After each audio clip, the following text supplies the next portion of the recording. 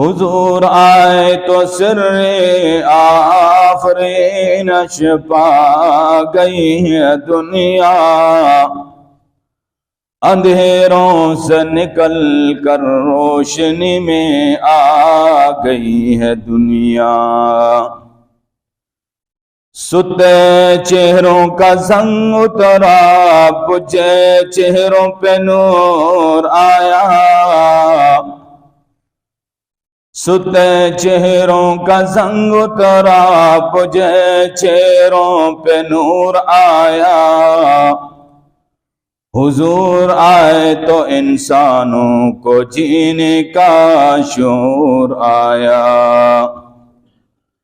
اتر کر حرا سے جو سوئے قوم آیا، اتر کر حرا سے جو سوئے قوم آیا، اور ایک نسخہ کیمیا ساتھ لایا۔ وہ بجلی کا کڑکا تھا یا صوت ہادی تھی،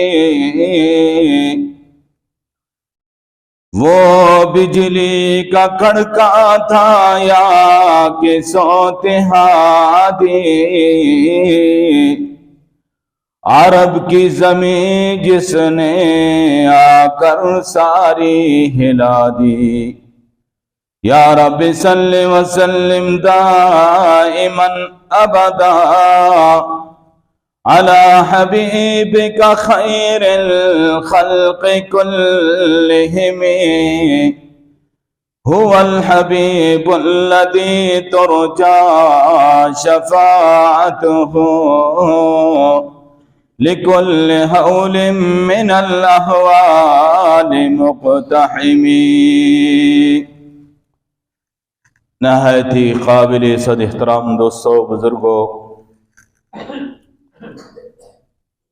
الحمدللہ گزشتہ کئی جمعوں سے پیارے محبوب کی سیرت طیبہ آپ کے سامنے بیان ہو رہی ہے اللہ کے کرم فضل سے، اور آپ اس کو سماعت فرما رہے ہیں۔ گزشتہ جمعے میں یہ بات رکھی کہ پیارے محبوب صلی اللہ علیہ وسلم نے حضرت زید بن حارثہ کی کس طرح تربیت کی اور اپنے بچوں جیسا انہیں پیار دیا، اور انہوں نے بھی پیارے محبوب صلی اللہ علیہ وسلم کی محبت میں، پیارے محبوب صلی اللہ علیہ وسلم کی غلامی میں اپنے آباء و اجداد کو، اپنے اہل و عیال کو چھوڑ دیا۔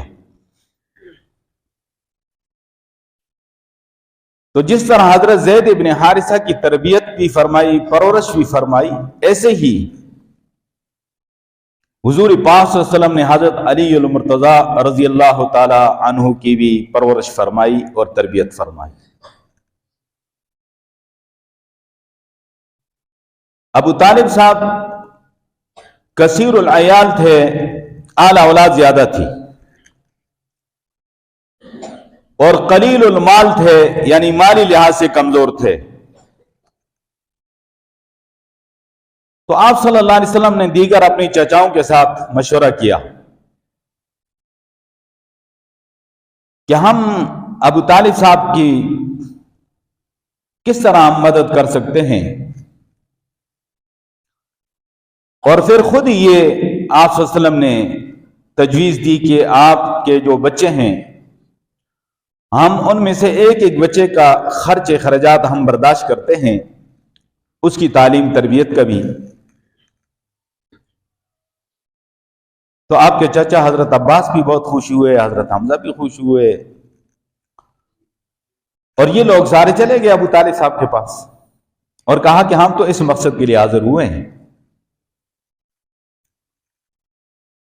تو انہوں نے فرمایا کہ مجھے کوئی اعتراض نہیں ہے، یہ آپ کے بچے ہیں، البتہ دو لوگ ہیں کہ ان کو مجھ سے جدا نہ کرنا، ایک طالب کو اور ایک عقیل کو۔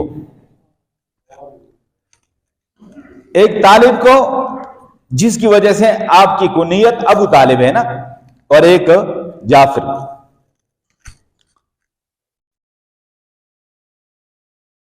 تو حضور پاک صلی اللہ علیہ وسلم نے حضرت علی رضی اللہ تعالیٰ عنہ ابھی 5 سال کے تھے، ان کو لے لیا، اور حضرت عباس نے حضرت جعفر کو لے لیا، اور اس طرح حضور پاک صلی اللہ علیہ وسلم کی تربیت میں حضرت علی رضی اللہ تعالیٰ عنہ جب آئے تو وہ 5 سال کے تھے، اور ان کے خرچ خرجات اور ان کی پرورش، ان کی تربیت، سارے معاملات جو ہیں پیارے محبوب صلی اللہ علیہ وسلم نے فرمائے۔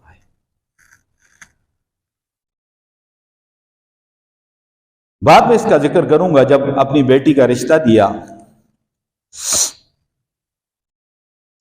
تو یہ بات تو آپ پہلے سماعت فرما چکے ہیں کہ حضور صلی اللہ علیہ وسلم اپنے دادا جان کے وفات کے بعد اپنے چچا کی پرورش میں تھے، ابو طالب صاحب کی،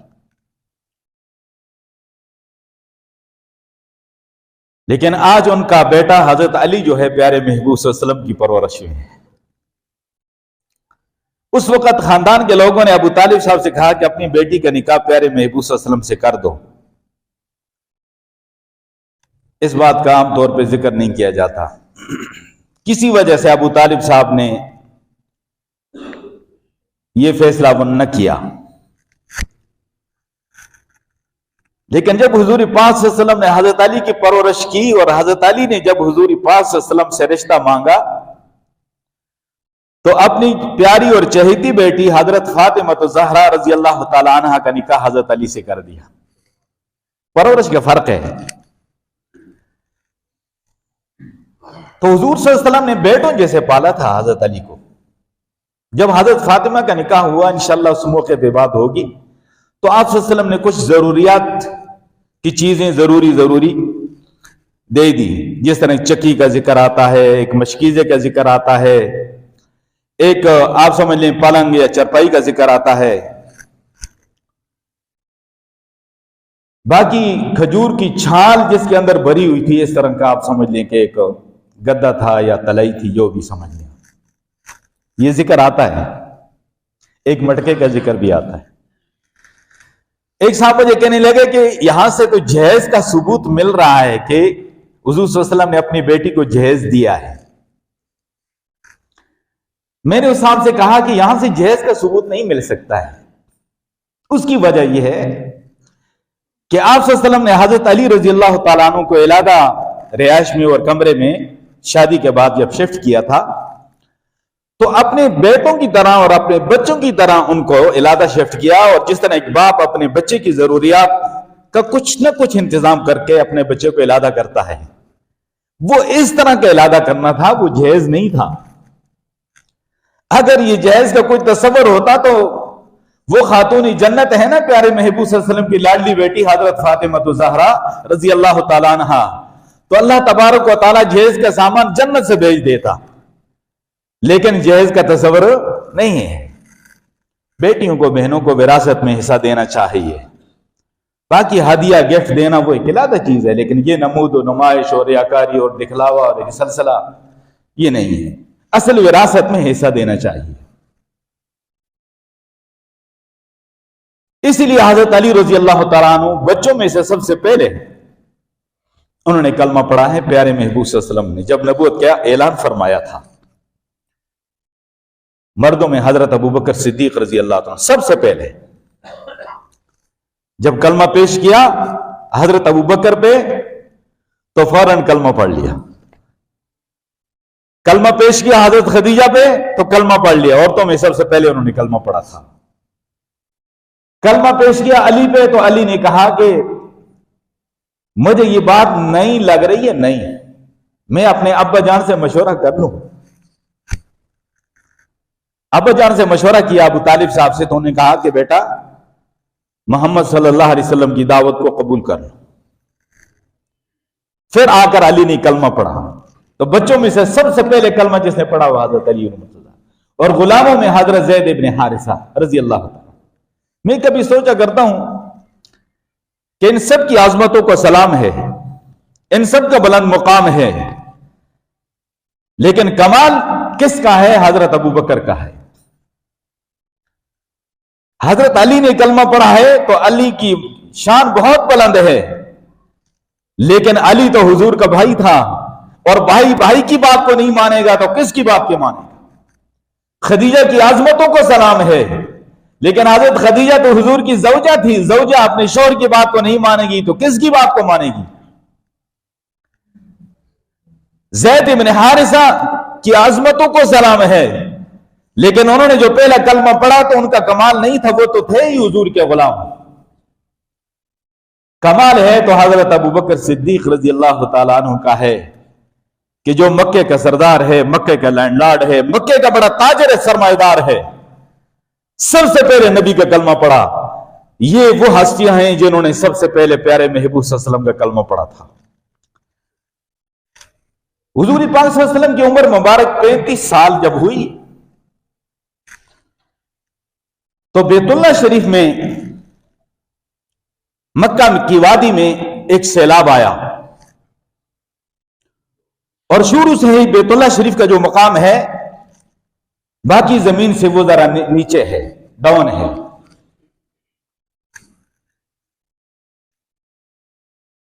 ان لوگوں نے اپنے حساب کتاب کے مطابق یا اسباب کے درجے میں جو بند باندھا اور جو انتظامات انہوں نے کرنے تھے وہ کیے، لیکن جب بارش آئی اور سیلاب آیا تو وہ جو بند تھا اور جو رکاوٹیں انہیں بنائی تھی وہ سب کی سب ختم۔ یہاں سے یہ بات معلوم ہوئی کہ جو قدرتی آفات ہیں ان کا مقابلہ نہیں کیا جا سکتا، ایک ہی صورت ہے کہ اللہ کی طرف رجوع کیا جائے۔ اور یہ جو لوگ باتیں کرتے ہیں یہ بہت خطرناک قسم کے الفاظ بولتے ہیں کہ ہم قدرتی آفات کا مقابلہ کریں گے، استغفر اللہ۔ قدرتی آفات کا مقابلہ ہو ہی نہیں سکتا ہے، انسان تو کمزور ہے، عاجز ہے، اللہ کی ذات عالی کی طرف رجوع کیا جا سکتا ہے، استغفار کیا جا سکتا ہے، اللہ سے مانگا جا سکتا ہے۔ باقی اسباب کے درجے میں انتظامات علیحدہ چیز ہے، ان انتظامات کو معاذ اللہ قدرتی آفات کا مقابلے کا نام نہ دیا جائے۔ آج کی سپر طاقت جس کو اپنی ٹیکنالوجی پہ ناز اور ہر طرح کی مشینری اور ہر طرح کے ساز و سامان کے باوجود ساری کی ساری ٹیکنالوجی آگ کی ایک چنگاری کے سامنے ڈھیر ہو گئی، اور وہ لوگ ان کی آنکھوں کے سامنے ان کے محلات اور ان کے آبادیاں جل رہی ہیں۔ یہ وہی لوگ تھے جنہوں نے، ان کے بڑے نے کچھ دن پہلے کہا تھا کہ میں غزہ کو صفحہ ہستی سے مٹا دوں گا، مشرق وسطیٰ کو میں جہنم بنا دوں گا، ہمارے قیدیوں کو چھوڑ دو۔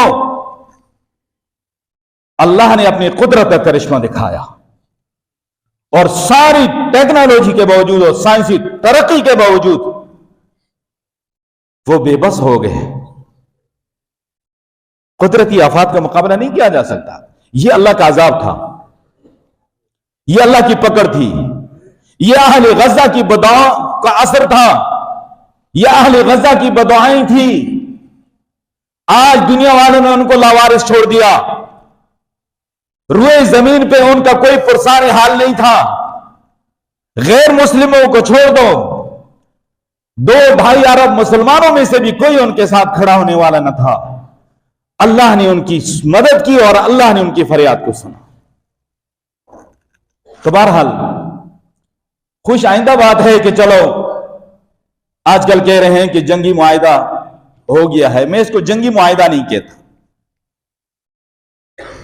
جنگی معاہدہ اس کو کہا جاتا ہے جو دو ہم پالا قوتیں اور طاقتیں ہوں اور آپس میں ٹکرا رہی ہوں اور ان کے درمیان جنگ بندی کی جائے تو اس کو کہا جاتا ہے جی یہ جنگ بندی ہے۔ وہاں پر نہایت مظلوم غزہ کے مسلمان ہیں اور ادھر دنیا کی ساری طاقتیں اکٹھی ہو کر ان پہ آگ اور بارود برسا رہی ہیں، اور 1.5 سال سے زائد عرصے میں ہزاروں لوگوں کو شہید کر دیا اور لاکھوں لوگوں کو زخمی کر دیا، 25 لاکھ انسانوں کو بےگار کر دیا۔ یہ جنگ بندی نہیں ہے، یہ ایک طرفہ ان کا ظلم تھا، ان کا جبر تھا۔ تو بہرحال خوش آئندہ بات ہے، اللہ کرے کہ یہ جنگ بندی تا دیر قائم رہے، ایسا نہ ہو کہ یہ درندہ پہلے کی طرح کچھ وقت سستانے کے لیے یہ ڈھونگ رچائے اور اس کے بعد سے تازہ دم ہو کر پھر دوبارہ حملہ آور ہو، اللہ کرے سے نہ ہو۔ لیکن ان مظلوموں کی عظمتوں کو ہم سلام کرتے ہیں، ان بچوں کی عظمتوں کو ہم سلام کرتے ہیں، ان عزت ماں بہنوں بیٹیوں کی عظمتوں کو ہم سلام پیش کرتے ہیں، ان بوڑھے جوانوں کی عظمتوں کو ہم سلام پیش کرتے ہیں کہ ان ظالم درندوں کے سامنے وہ ڈٹ کر کھڑے رہے اور انہوں نے ایمانی قوت کا مظاہرہ کیا اور دنیا کے سامنے ثابت کر دیا کہ آج دنیا صرف طاقت کی زبان سمجھتی ہے۔ تو بہرحال میں عرض کر رہا تھا کہ قدرتی آفات کا مقابلہ تو نہیں کیا جا سکتا۔ مکے کی وادی میں سیلاب داخل ہوا، مطاف جو ہے وہ زمین کا حصہ ذرا نیچے ہے اور وہاں پانی بھر گیا، پانی رک گیا، بیت اللہ شریف کی بنیادیں جو ہیں وہ بیٹھ گئی، دیواروں میں دراڑیں پڑ گئی، اور یہ وہ ابراہیم علیہ السلام کی تعمیر ہے۔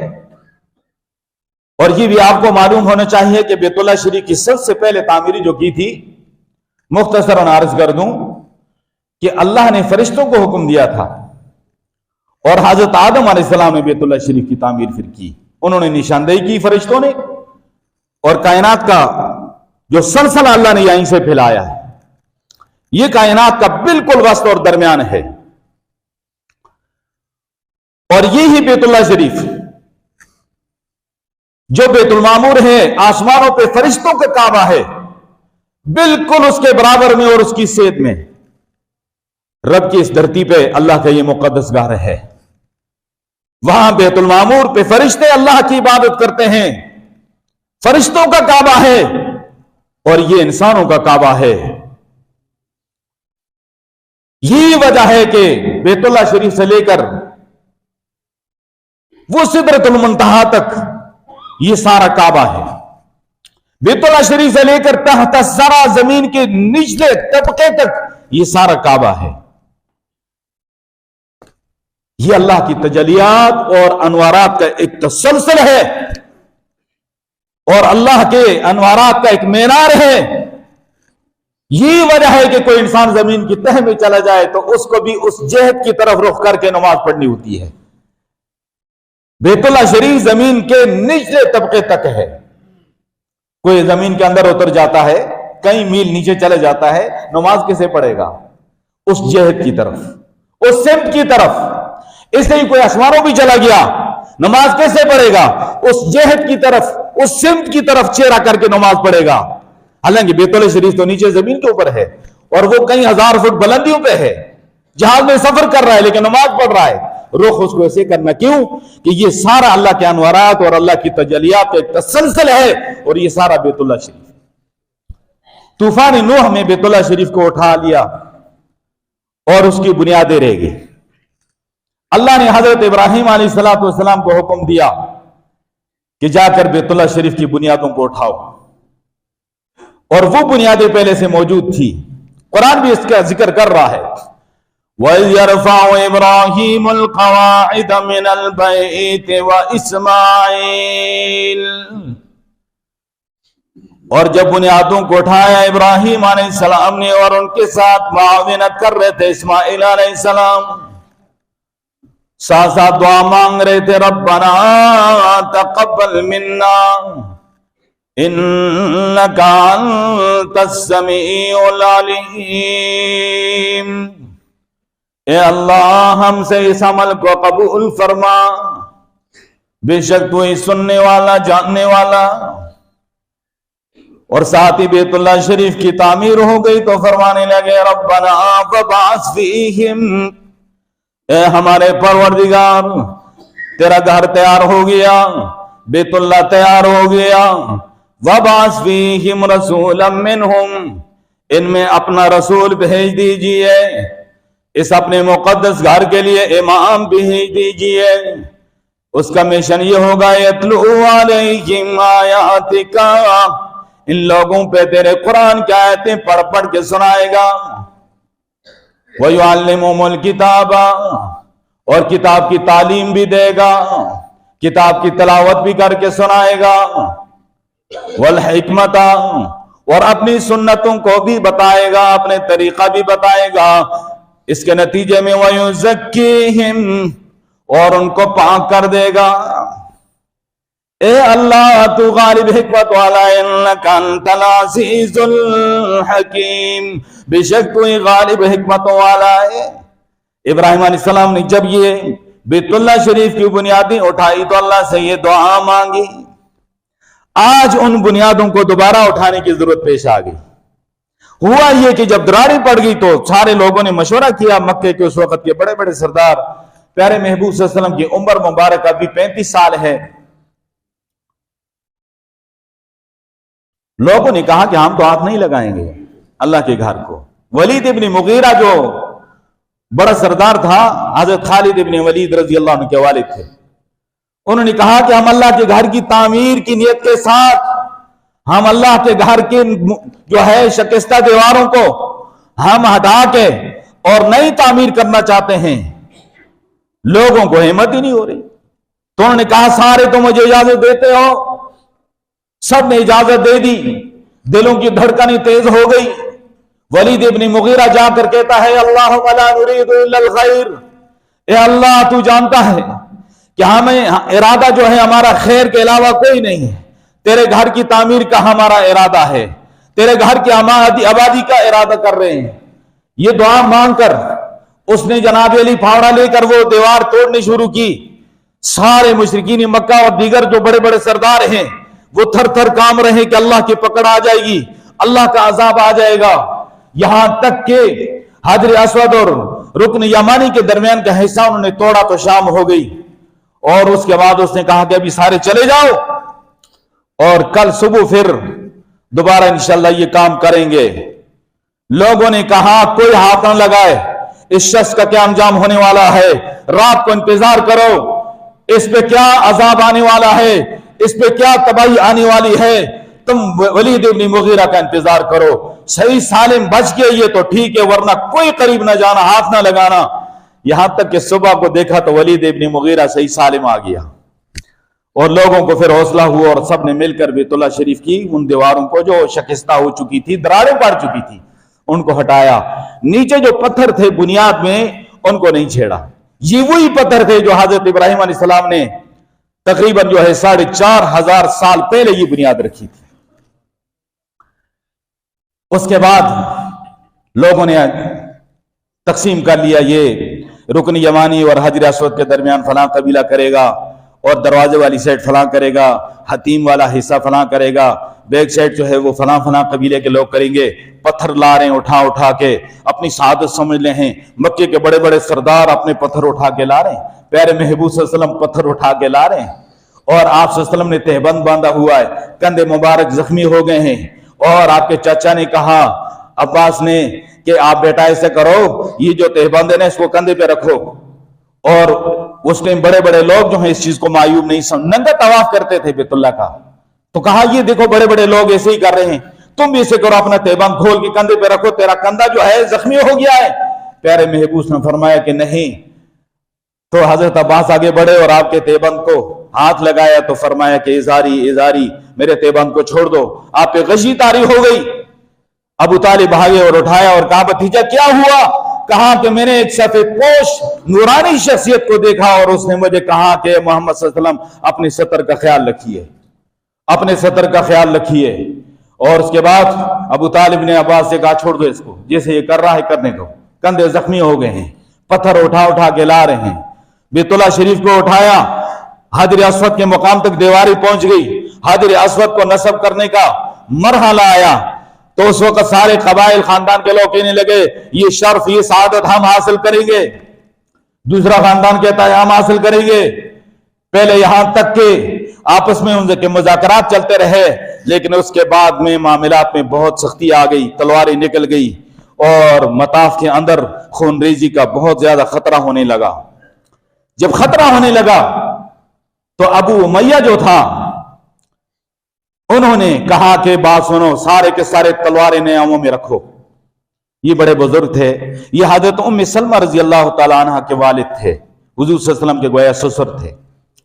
تو سارے لوگوں نے تلواریں نیام میں رکھی کچھ جذباتی لوگوں نے تو خون کے پیالہ بھرا ہوا تو اس میں ہاتھ ڈبو دیے، ان کا طریقہ ہوتا تھا، اور کہا کہ اسے کرو، کل سب سے پہلے جو بیت اللہ شریف میں آئے گا وہی حجر اسود کو نصب کرے گا۔ صبح سویرے بھاگتے ہوئے سارے آئے، دیکھا تو پیارے محبوب صلی اللہ علیہ وسلم تشریف لا رہے ہیں۔ انہوں نے کہا رضینا ھذا محمد صلی اللہ علیہ وسلم ھذا امین، یہ تو امین ہے اور صادق ہے، یہ ہمارے پیارے محمد ہیں، ہم سب راضی ان کے فیصلے پہ۔ حضور پاک صلی اللہ علیہ وسلم نے فرمایا سارے خاندان کے چیدہ لوگ آگے آؤ، سردار آگے آ جاؤ، نمائندے بڑے بڑے آگے آ جاؤ۔ آپ صلی اللہ علیہ وسلم نے چادر مبارک بچھائی، حجر اسود کو اس میں رکھا اور کہا سارے آ جاؤ اور چادر کو اٹھاؤ۔ ہر خاندان کے قبیلے کے جو بھی نمائندہ تھا، ان کا سردار تھا، اس نے آ کے چادر کو اٹھایا اور لے جا کر حجر اسود کے مقام کے قریب کیا تو حضور پاک نے فرمایا سارے مجھے وکیل بنا لو۔ وکیل کا جو فعل ہوتا ہے وہ معقل کا فعل ہوتا ہے، میرا جو عمل ہے یہ تمہارا عمل ہے۔ ان سب نے کہا ہم راضی ہیں۔